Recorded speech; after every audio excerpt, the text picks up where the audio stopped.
안녕하세요. 조각구름입니다. 여러분 혹시 달 항아리를 아시나요? 달 항아리는 생긴 모양이 달덩이처럼 둥글고 원만한 백자를 말하는데요. 균형이 살짝 틀어진 너그러운 형태가 매력적이라고 알려져 있습니다.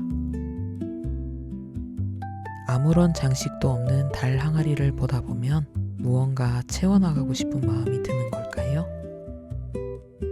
도자기뿐만 아니라 이것을 그린 그림도 복을 불러온다고 알려져 있습니다.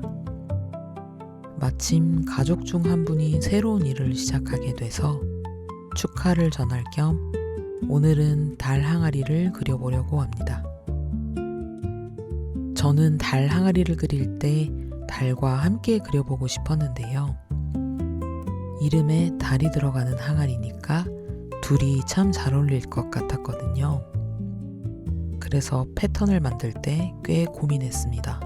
달은 달 그림자를 중심으로 면을 좀 나누어야 할 것 같은 반면에 달 항아리는 커다란 모양을 통째로 그려놓고 싶었거든요.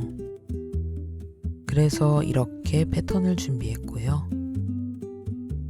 오늘도 그림이 커서 패턴을 이어붙이는 작업을 해주었습니다. 사이즈에 맞춰서 바탕판인 폼보드도 준비했고요.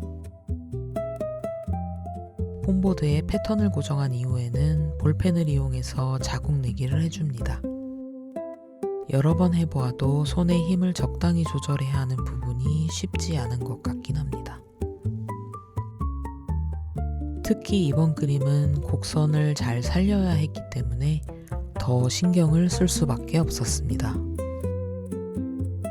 이렇게 하면 될까 싶어도 확인해 보면 자국이 잘 남아 있어서 매번 다행이다 싶습니다.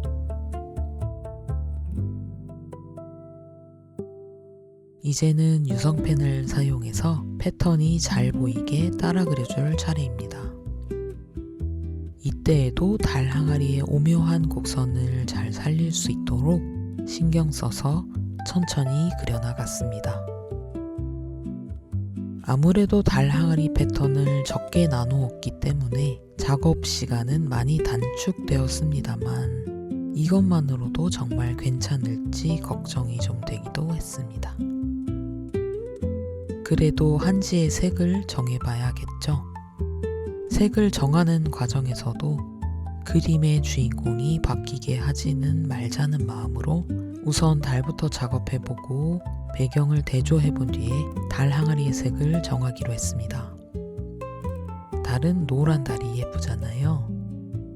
그래서 참고한 원본 사진의 색보다는 달 그림자를 밝은 색으로 배치했습니다. 같은 색의 한지가 옆에 붙어 있어도 상관없지만 보는 재미를 더해주기 위해서 옆 조각의 색과는 조금씩 다른 색들을 교차해서 붙여 넣었어요.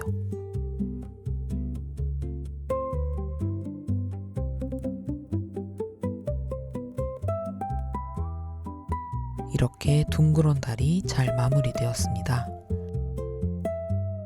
여백개미가 강조되었으면 해서 배경색은 채도가 높지 않은 색으로 골랐습니다. 그리고 미리 다른 요소를 넣을 자리를 확인해서 오려주었고요.